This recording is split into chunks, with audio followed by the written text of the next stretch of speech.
Modern movies and fantasy novels picture witches casting spells with wands or flying on brooms.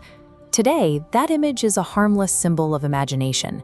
But for most of human history, magic was treated as a very real, everyday force.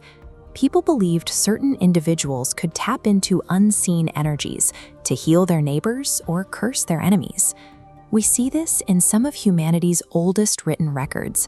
Around 2000 BCE, people in Mesopotamia carved rituals into clay tablets to protect themselves from magical harm. Across ancient Egypt, Africa, and parts of Asia, spiritual healers and shamans who worked with these forces were highly respected members of their communities.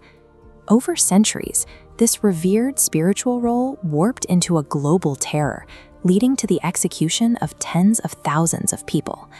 Between the 15th and 18th centuries, Europe suffered through overlapping crises. Crops failed, diseases spread rapidly, and natural disasters struck without warning. Society lacked the scientific knowledge to explain these tragedies. Panicked communities desperately looked for someone to blame for their misfortune. In 1487, the Malleus Maleficarum, or Hammer of Witches, was published. This text provided a framework for turning local suspicion into a systemic hunt. It gave authorities explicit instructions to identify, interrogate, and prosecute accused individuals, creating an institution of persecution. Across Germany, France, Switzerland, and Scotland, courts used these methods to execute 40,000 to 60,000 people. The vast majority of those killed were women. Frightened communities used these trials to target their most vulnerable neighbors, attempting to manufacture a sense of control over a world they no longer understood. This ideological weapon eventually crossed the Atlantic. In 1692, Salem, Massachusetts, fell into hysteria. The Salem courts began accepting spectral evidence to secure convictions. Spectral evidence is legal testimony where a witness claims the accused person's spirit appeared to them in a dream or vision to cause them harm. Fueled by religious extremism and petty community rivalries, this invisible evidence was enough to condemn neighbors. Within months, over 200 people were accused and 20 were executed. Modern organizations, including the United Nations Human Rights Office, report that accusations of witchcraft still occur today.